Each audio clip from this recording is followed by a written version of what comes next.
Oke, kali ini kita akan menginvestigasi sesuatu yang mungkin agak nggak nyaman ya buat dibicarakan, tapi ini super penting. Ini tentang krisis yang diam-diam terjadi di ruang-ruang kelas kita, yaitu malpraktek pedagogik.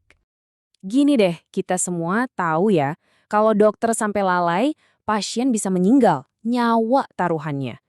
Nah, pertanyaan ini benar-benar bikin kita mikir, kalau guru yang lalai, apa dong yang mati? Jawabannya, jujur aja, mungkin jauh lebih mengerikan dari yang bisa kita bayangkan. Oke, kita masuk bagian pertama, sebuah pertanyaan berbahaya. Nah, sebelum kita lanjut lebih jauh, penting banget nih buat dicatat. Tujuan kita di sini bukan buat nyari-nyari kesalahan atau menyalahkan siapapun. Justru sebaliknya, ini adalah bentuk kepedulian kita yang paling dalam terhadap dunia pendidikan. Anehnya ya, dalam dunia pendidikan tuh kata malpraktek ini kayak kata yang tabu, jarang banget dipakai. Kita lebih sering dengarnya dibungkus dengan istilah yang lebih halus kayak human error lah atau kinerjanya kurang optimal. Tapi kalau kita mau serius membedah masalah ini, kita harus berani menyebutnya apa adanya. Lanjut ke bagian 2, mendefinisikan malpraktek pedagogik. Oke, jadi apa sih sebenarnya yang kita maksud dengan malpraktek pedagogik ini? Oke, definisinya adalah kelalaian atau penyalahgunaan otoritas profesional guru yang secara sistematis menghambat perkembangan intelektual, emosional, dan moral peserta didik. Nah, coba deh perhatiin kata kuncinya, sistematis. Jadi, ini bukan soal guru yang lagi bad day terus salah ngajar sekali dua kali. Bukan, ini tentang sebuah pola kelalaian atau bahkan penyalahgunaan wewenang yang terjadi terus-menerus, berulang kali, sampai akhirnya benar-benar menghambat tumbuh kembang seorang siswa. Biar lebih kebayang, kita lihat contoh-contohnya yuk.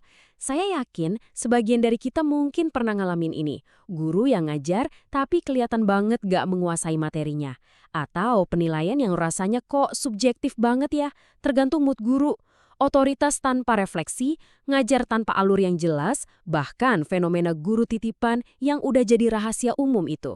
Nah, ini adalah bentuk-bentuk nyata dari malpraktek pedagogik. Nah, disinilah letak perbedaannya yang paling bikin merinding. Kalau malpraktek medis, kerusakannya itu fisik, kelihatan langsung, dan korbannya ya satu pasien itu.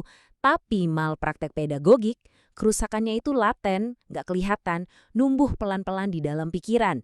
Korbannya bukan satu orang, tapi bisa satu generasi utuh.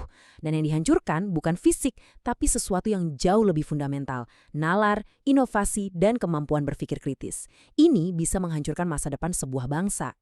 Kita masuk bagian 3, mengungkap penyebabnya. Pertanyaannya sekarang, kok bisa sih ini terjadi? Penyebabnya itu kompleks, ada di dua level, di level individual dan di level sistem. Coba kita lihat dari sisi individunya dulu. Bayangin ada siswa yang nanya, "Pak, Bu, kenapa ya rumusnya bisa begini? Logikanya gimana?" Pertanyaan yang bagus kan? Tapi bagi guru yang punya fixed mindset atau merasa identitasnya terancam, pertanyaan kritis kayak gini tuh bukan dianggap sebagai rasa ingin tahu, tapi sebagai serangan pribadi. Harga dirinya seolah-olah dipertaruhkan. Hasilnya, reaksi defensif, bukannya diskusi, yang keluar malah label kayak, "Kamu ini kurang ajar ya, buat apa?" Tentu saja buat mematikan dialog. Tapi, kalau kita cuma nyalahin individu gurunya aja, ya nggak akan selesai masalahnya. Karena ada masalah yang jauh lebih besar, yaitu masalah struktural. Ini terjadi ketika sistemnya itu sendiri yang bobrok. Sistem yang justru memungkinkan bahkan menyuburkan malpraktek ini terjadi. Kita ambil contoh paling parah, patologi guru titipan atau nepotisme. Coba lihat alur kehancurannya. Pertama, rekrutmennya sudah terkompromi. Guru diangkat bukan karena kompetensi, tapi karena koneksi.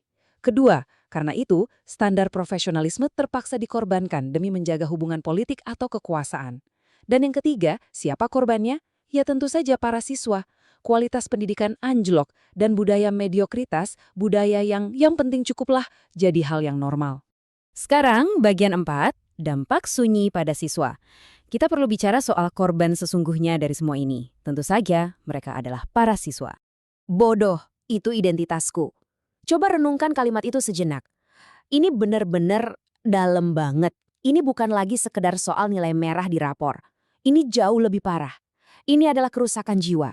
Momen ketika seorang anak udah nggak lagi mikir, aku gagal di ujian ini. tapi udah sampai pada kesimpulan, aku adalah seorang yang bodoh. Ketika bodoh sudah menjadi identitas. Dalam psikologi, ada loh istilah untuk kondisi ini, namanya learned helplessness atau ketidakberdayaan yang dipelajari. Ini adalah kondisi psikologis di mana seseorang, dalam hal ini siswa, yang terus-menerus dihadapkan pada situasi yang bikin dia merasa gagal, bingung, atau nggak mampu. Akhirnya otaknya itu belajar satu hal. Percuma nyoba juga, pasti gagal lagi. Mereka jadi nggak mau atau bahkan nggak mampu lagi untuk berusaha, bahkan ketika sebenarnya ada jalan keluar. Mereka menyerah, pasrah. Kalau ini terjadi dalam skala besar, apa konsekuensinya bagi satu generasi? Rasa ingin tahu mereka mati. Mereka jadi takut untuk bertanya. Kepercayaan diri mereka hancur. Lahirlah kelas yang sunyi, di mana interaksi itu minim. Dan pada akhirnya, sistem pendidikan kita hanya akan memproduksi lulusan yang pasif dan patuh. Bukan inovator, bukan pemecah masalah, tapi ya, robot-robot penurut. Oke, cukup dengan masalahnya. Sekarang, yang paling penting, apa solusinya? Kita masuk ke bagian 5, mereformasi sistem. Sebenarnya cetak biru untuk reformasi sistemik ini udah cukup jelas. 1. Rekrutmen harus transparan. Adakan tes kompetensi yang terbuka dan berbasis prestasi. Ini untuk membasmi nepotisme sampai ke akarnya. 2. Evaluasinya harus 360 derajat. Artinya, guru nggak cuma dinilai sama atasan, tapi juga dapat feedback dari siswa dan sesama guru. 3. Harus ada pembelajaran profesional yang wajib dan berkelanjutan. 4. Dan ini krusial, lindungi siswa-siswa yang kritis. Harus ada saluran pelaporan yang aman dan harus ada larangan keras untuk menghukum siswa hanya karena mereka bertanya secara rasional. Jadi tujuan utamanya itu apa? Tujuannya adalah sebuah pergeseran budaya yang fundamental.